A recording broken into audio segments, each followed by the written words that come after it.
Hallo liebe Buddha-Freunde, ich habe unlängst ein Gespräch gehabt mit einem Freund von mir und der hat mich gefragt, sag mal Alexander, worum geht es denn da eigentlich in deiner Buddha-Methode? Und das Ergebnis möchte ich kurz mit euch teilen. Die Essenz der Buddha-Methode ist das Zusammenspielen von Gegensätzen. Das ist eigentlich auch beim genauen Hinschauen in dem Wort Budo enthalten. Do steht für Tao und das kommt aus dem Taoismus. Und der beruht ja bekanntlicherweise auf dem zentralen Prinzip des Yin und Yang.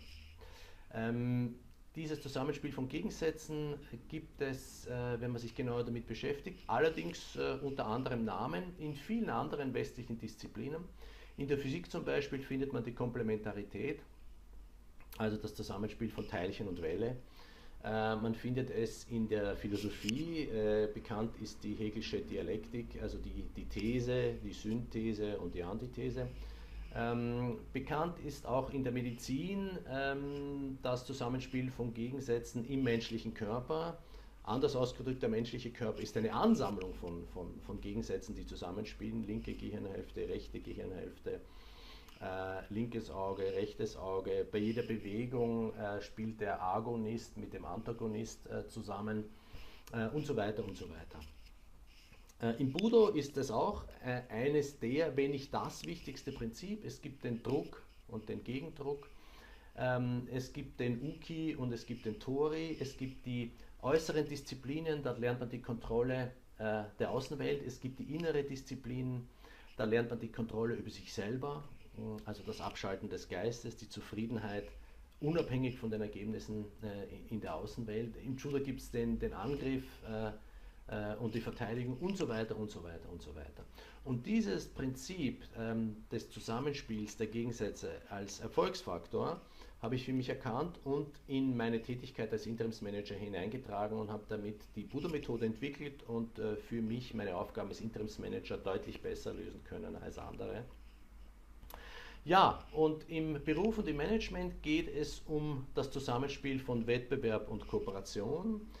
Es geht um das Zusammenspiel von Rationalität, also Analyse, Kalkulation, Schritt für Schritt Herangehensweise mit der Intuition für Marktchancen, für Situationen, für die notwendige Empathie, die man haben muss, um ein erfolgreicher Teamleiter sein zu können und so weiter und so weiter. Also kurz zusammengefasst, die Buddha-Methode beruht auf dem essentiellen Prinzip des Zusammenspiels von Gegensätzen. Es hat somit eine theoretisch-philosophisch-konzeptuelle Basis, aber ganz klar, die Buddha-Methode ist kein Philosophiekurs, wo wir nur uns über theoretische Konzepte unterhalten, sondern es geht um die Lösung eurer praktischer Probleme. Und das werden wir in den nächsten Videos darstellen. Also wie verwende ich die Buddha-Methode, um mehr Effizienz zu bekommen? Wie verwende ich die Methode, um mein Team besser führen zu können? Wie verwende ich die Buddha-Methode, um für mich in dem Rattenrad, in dem ich mich befinde, bei dem Stress, der täglich da ist und der immer größer wird, meine Ruhe zu behalten und so weiter und so weiter.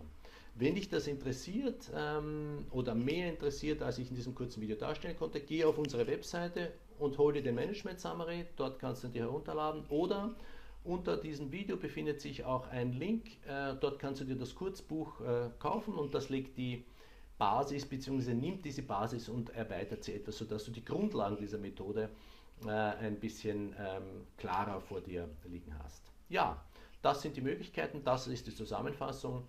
Ich freue mich auf weiteren Kontakt mit euch bei Buddha to Business. Alexander.